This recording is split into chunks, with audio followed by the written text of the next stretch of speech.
Assalamualaikum, everyone. Assalamualaikum.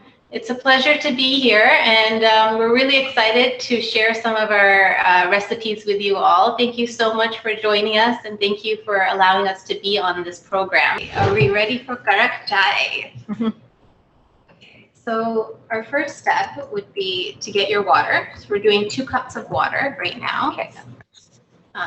And you're just going to pour that right into your pot.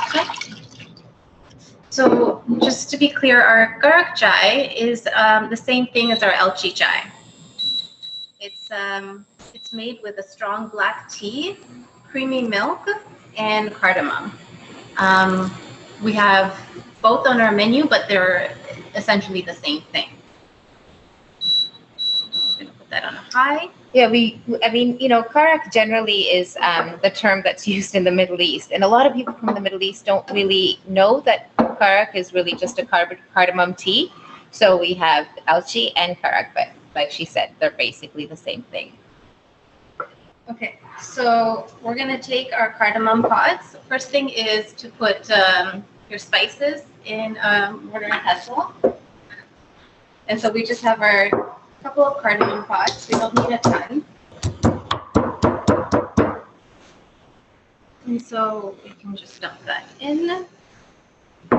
And what really brings out the flavor in many spices is black pepper. And we like to use whole black pepper just because it has the most potency and flavor.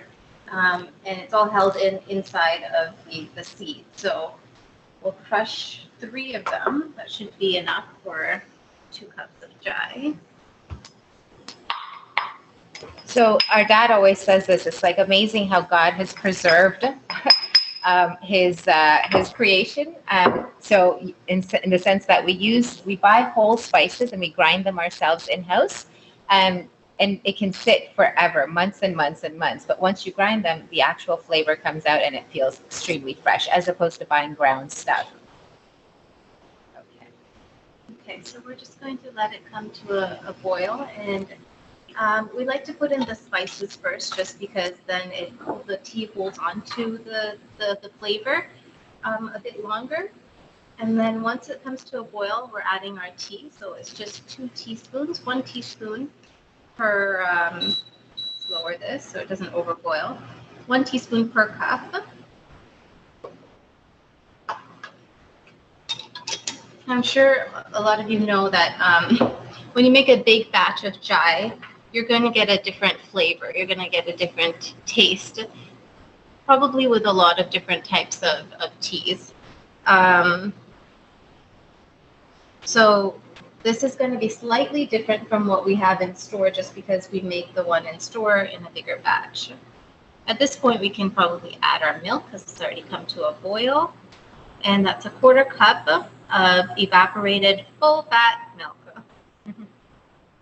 We suggest don't go skim for the milk, just because chai is meant to be very creamy. Okay, so we're just going to let it boil for a few minutes. It's really in the color. So once you see that the color has changed a little bit, you'll know that this is what you want it to be. And also, you want to probably boil it or let it simmer sort of on lower heat. Otherwise, you're going to lose most of your tea if you want to do it for a while. As in, if you want it nice and strong. Do that. So we have.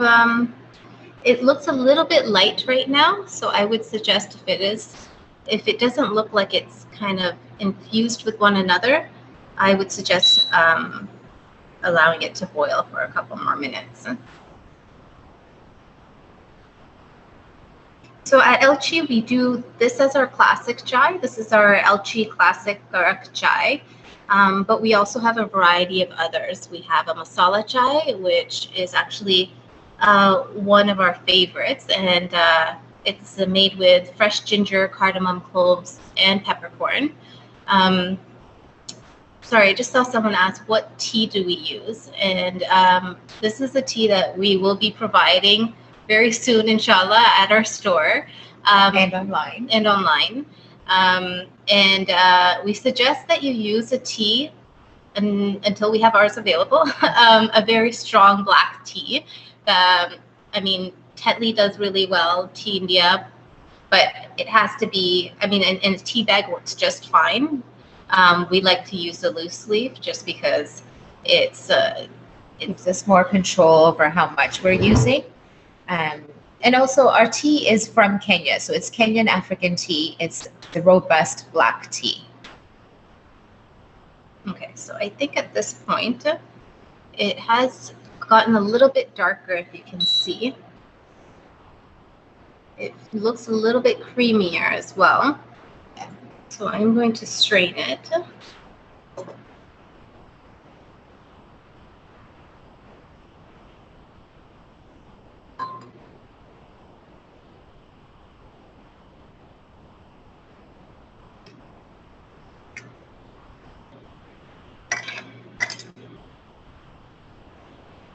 And there you have it, Karak Chai.